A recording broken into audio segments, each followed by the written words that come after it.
لبيك اللهم لبيك لبيك لا شريك لك لبيك بسم اللہ الرحمن الرحیم. میری معزز سامعین کرام السلام علیکم ورحمۃ اللہ وبرکاتہ. کیا آپ بھی تکبیر تشریق پڑھ رہے ہیں؟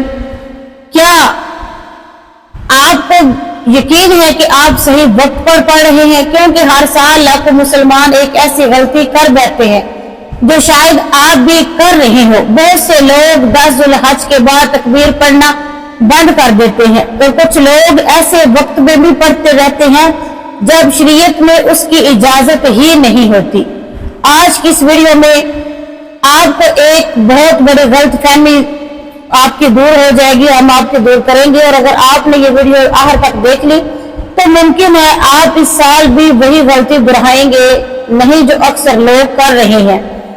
آج ہم جانیں گے تکبیر تشریق کب پڑھی جاتی ہے، کب ختم ہوتی ہے اور کب یہ شروع ہوتی ہے، عورتوں پر لازم ہے یا نہیں، اکیلے پڑھنی ہے یا بلند آواز سے، اور وہ کون سی غلطی ہے جس کی وجہ سے ثواب ضائع ہو جاتا ہے.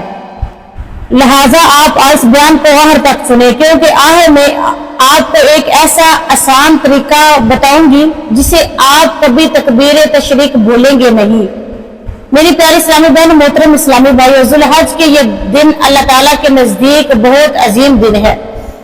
انہی دنوں میں حج ادا کیا جاتا ہے اور قربانی بھی کی جاتی ہے اور اللہ کی بڑھائی بھی کی جاتی ہے، اور اللہ کی بڑھائی کے اعلان کو تکبیر تشریق کہا جاتا ہے.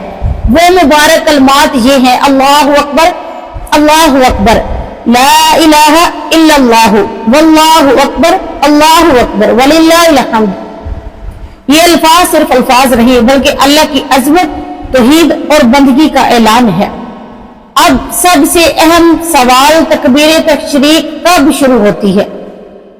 فقہ حنفی کے مطابق تکبیر تشریق 9 ذی الحج یعنی یوم عرفہ کی فجر کی نماز کے بعد شروع ہو جاتی ہے اور 13 ذی الحج کی عصر کی نماز کے بعد ختم ہوتی ہے.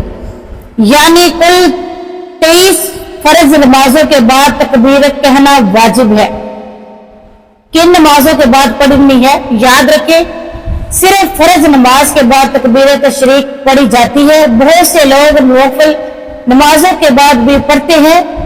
اصل حکم فرض نماز کے ساتھ خاص ہے. عورتوں کے لیے کیا حکم ہے؟ بہت سی بہنیں یہ سمجھتی ہیں کہ تکبیر صرف مردوں کے لیے ہے. ایسا نہیں ہے، عورتیں بھی تکبیر تشریق عورتوں پر بھی واجب ہے. البتہ فرق صرف یہ ہے کہ مرد بلند آواز سے پڑھیں گے جبکہ عورت آہستہ آواز میں پڑھے گی. اب ذرا غور کریں، اکثر لوگ نماز ختم ہوتے ہی دنیا کی باتوں میں لگ جاتے ہیں. کوئی موبائل نکال لیتا ہے، کوئی فوراً اٹھ کر چلا جاتا ہے اور تکبیر تشریق بھول جاتے ہیں. بہت بڑی غفلت ہے، کیونکہ یہ اللہ کی بڑھائی کے دن ہے. قرآن پاک میں اللہ تعالیٰ فرماتا ہے اور مقرر دنوں میں اللہ کا ذکر کرو.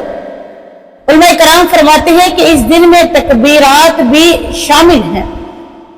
تکبیر فوراً پڑھنی چاہیے یا بعد میں؟ نماز ختم ہوتے ہی فوراً تکبیر پڑھنی چاہیے. اگر کوئی شخص جان بوجھ کر دیر کر دے یا دنیاوی گفتگو میں لگ جائے تو تکبیر کا وقت نکل سکتا ہے. اس لیے اسلام پھرتے ہی فوراً تکبیر پڑھ لے.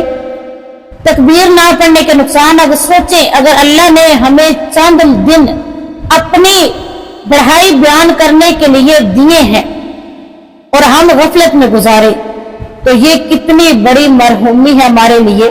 یہ صرف ایک جملہ نہیں بلکہ اللہ سے محبت کا اظہار ہے. تو میری پیاری اسلامی بہنوں، ہم پوری دنیا کے کام کر لیتی ہیں، ہم پوری دنیا کے کام یاد رکھتے ہیں، موبائل کے پاسورڈ تک ہم یاد رکھتے ہیں، سوشل میڈیا پہ آج ہم نے کیا دیکھا یہ ہم پورا دن یاد رکھتی ہیں، لیکن افسوس اللہ کا ذکر بھول جاتے ہیں. کیا پتا اگلی عید ہم دیکھیں یا نہ دیکھ پائیں. اس لیے ان مبارک دنوں کی قدر کریں، ان مبارک دنوں کی قدر کریں، کیونکہ اللہ تبارک و تعالیٰ جب ہم اللہ کا ذکر کرتے ہیں تو اللہ تبارک و تعالیٰ اس بندے کو بہت زیادہ پسند فرماتا ہے اور وہ بندہ اللہ کے محبوب ہو جاتا ہے. اور اپنے بچوں کو بھی تکبیر تشریق سکھائیں.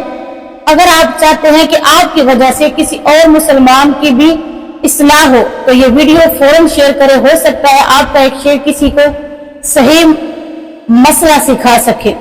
اللہ تعالیٰ ہم سب کو اپنے ایمان میں رکھے اور اللہ تعالیٰ ہم سب کو صحیح علم اور سیکھنے اور اس پر عمل کرنے کی توفیق عطا فرمائے. وما علینا الا البلاغ المبین.